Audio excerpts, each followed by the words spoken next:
کوم د فایور په اړه یو لنډ بحث درلوده چې فایور څه شی دی، فایور کې خلک څنګه کار کوي، همدارنګه فایور مې در وپېژنده چې فایور څه وخت منځته راغی. د نن ورځې موضوع مې دا چې څرنګه کولی شو په فایور کې اکاونټ پرانیزو. لکه څرنګه هم چې په تېره ویډیو کې درښودل چې لومړی باید موږ اکاونټ پرانیزو، بیا همدارنګه بیا پکې ګیګ جوړو، همدارنګه بیا پکې سیلینګ کوو. نو د کمپیوټر سکرین ته ځو او په عملي بڼه یې ګورو چې څرنګه کولی شو په فایور کې اکاونټ پرانیزو. د تېر په شان یو ځل بیا د فایور په ویبپاڼې عمومي ویبپاڼې ته به لاړ شئ یا هوم پیج ته به لاړ شئ. د هوم پیج ته چې لاړلی، د هوم پیج کې پورته چې تاسو ګورئ د یو دوه آپشن موږ سره، یو ساین ان دی او بله آپشن موږ تاسو سره د جوین په نوم باندې دی. د جوین په بټن باندې به کلیک کړئ. دلته موږ تاسو ته یو بله مینیو خلاصه شي. دلته موږ تاسو ته لیکلي جوین فایور. نو له دې ځای څخه موږ تاسو کولی شو له فایور سره خپل اکاونټ رجسټر کړو او اکاونټ پرانیزو له دې ځای څخه. خو په یاد دې وي چې له دې ځای څخه دلته لیکلي کنیکټ وذ د فیسبوک اکاونټ، همدارنګه کنیکټ وذ د ګوګل اکاونټ، کنیکټ وذ د اپل آی ډي. نو بیا د لیکلي کولی شي چې خپل ایمیل لارې هم جوړ کړئ. خو په یاد دې وي چې تاسو هیڅکله هم د که چیرې د یو سیلر په توګه تاسو فایور ته داخلېږئ نو له ګوګل، فیسبوک، همدارنګه د ایمیل آی ډي څخه استفاده مه کوئ. خپل د ایمیل لارې خپل اکاونټ جوړ کړئ. ځکه چې که چیرې د ګوګل لارې، همدارنګه فیسبوک یا هم د ایپل آی ډي لارې تاسو دلته کلیک وکړئ، د هغه اکاونټ لارې داخل شئ، نو دوی په اتوماتیک ډول فایور ستاسو د اکاونټ څخه هغه اکاونټ چې مثلا فیسبوک کې کوم نیم لري، تاسو فیسبوک کې کوم معلومات لري، هغوی له فیسبوک نه اخلي. خو موږ نه غواړو، موږ غواړو مینولي خپل اکاونټ جوړ کړو او په خپله خوښه یې جوړ کړو. نو زه راځم لومړی دلته خپل ایمیل لیکم. زه به خپل ایمیل پرانیزم.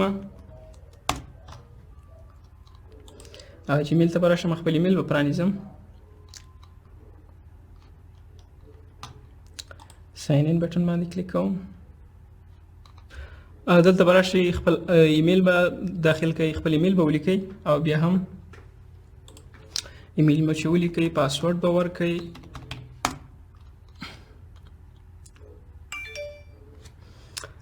دلته ما څخه د موبایل ویریفیکیشن غواړي، زه به دا ساین ان کړم. دلته به راشئ، خپل ایمیل به ولیکئ. زه خپل ایمیل لیکم ورته. کانټینیو بټن به پریس کړئ. دلته لږ له تاسو څخه یوزر نیم پوښتنه کوي چې یوزر نیم سره به البته تاسو ټول بلد یاستئ. یوزر نیم لکه څنګه چې فیسبوک، همدارنګه انسټاګرام، همدارنګه په میسنجر کې تاسو انسټاګرام د یوزر نیم څخه ګټه اخلئ، ایگزیکټلی سیم کټ مټ دلته هم تاسو یو یوزر نیم تاسو خپل خوښه باندې یوزر نیم ورکوئ. البته کوشش وکړئ چې یوزر نیم لنډ ورکړئ تر څو تاسو ځکه دا یوزر نیم نوټ چینجبل، دا یوزر نیم د بدلون یا تغییر بیا پکې موږ وروسته نشو راوستلی. نو د دې د وجې باید تاسو احتیاط وکړئ او داسې یوزر نیم ورکړئ چې بیا آینده کې پښیمانه ونه اوسئ. نو کوشش وکړئ چې لنډ یوزر نیم ورکړئ چې آینده کې تاسو ته په لاسرسي یا احساس کولو کې تاسو ته څه مشکل نه یا په اسانۍ سره وکولی شئ ترلاسه یې کړئ. نو زه راځم د بېلګې په توګه یو یوزر نیم ورکوم. مثلا زه ورکوم خان ډاټ نیازي. وګورو چې دا یوزر نیم اویلیبل دی یا نه دی. نو دلته پاسورډ ورکوئ. کوښښ وکړئ چې پاسورډ داسې پاسورډ ورکړئ، سترانګ پاسورډ ورکړئ. د سترانګ پاسورډ ویلو مقصد دا دی چې په دې کې باید تاسو کیپیټل لیټر یعنی سمال کوم لوی حروف چې دي، سمال لیټر یا کوم چې کوچني لیټرز دي، حروف دي، همدارنګه سیمبول، همدارنګه نمبر څخه ګټه واخلئ. نو زه به تاسو ته یو بیلګه درکړم چې د بیلګې په توګه زه تاسو ته یو پاسورډ جوړوم چې داسې یو پاسورډ ورکړئ. هغه ستاسو پر ذهن کې چې هر رقم پاسورډ یې هغه تاسو ورکړئ. خو زه تاسو ته یو مثال درکوم. د بیلګې په توګه زه یو پاسورډ تاسو درکوم، ریل مین ایټرایټ 5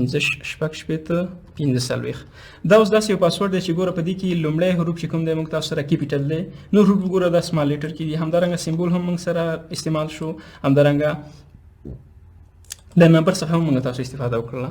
نو هر رقم پاسورډ چې ورکوئ خو کوشش وکړئ چې سترانګ پاسورډ ورکړئ تر څو یو څوک نشي کولی چې ستاسو اکاونټ ته په اسانۍ سره لاسرسی پیدا کړي. نو زه راځم پاسورډ ورکوم.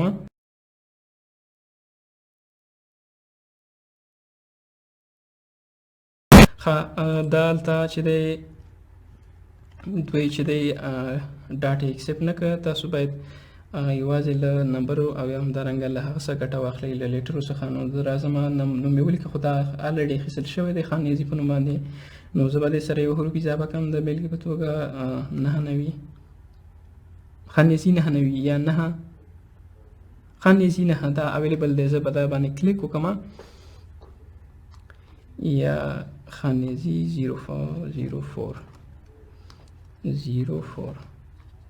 دا هم اویلیبل دی.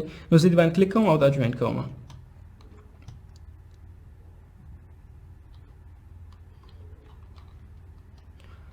نو زموږ تاسو اکاونټ چې دی ګوره موږ تاسو ډایرکټ عمل طرف سه اوس ګوره د فایور لیاوټ اتوماتیک ډول سره په اتوماتیک ډول باندې دا تبدیلیږي ګوره بل لیاوټ بل رقم وخت مخکې دلته یو سلاید شو هغه به تله راتله ایمیجز به پکې تله او راتله خو اوس ګوره لیاوټ مکمل ډول باندې بل ډیزاین ته به وخته دا ګوره دا د فایور لیاوټ دی اوس موږ او تاسو بیا موږ تاسو ته دلته وایي چې موږ تاسو ته یو ایمیل درلیږلی خپل ایمیل له موږ سره راجسټر کړئ که چیرې تاسو همدغه ایمیل چې موږ له دې ایمیل څخه ګټه اخیستې دلته khan.nizi2022@gmail.com زه خپل ایمیل پرانیزم او موږ ګورو چې موږ تاسو ته یو نوی ایمیل راغلی په دې باندې کلیک کوم او بدلته لیکلي اکټیویټ یور اکاونټ په دې باندې بټن باندې به کلیک کړم نو له دې سره به زموږ ستاسو اکاونټ اکټیویټ شي یعنی په دې معنی چې زموږ ستاسو ایمیل به په فایور سره راجسټر شي ګوره اکاونټ سکسسفولي اکټیویټډ هاي this is a great time to edit your file نو زموږ ستاسو اکاونټ له په فایور کې پرانیستل شو ان شاء الله نور بحث پرې په نور ویډیوګانو کې لرو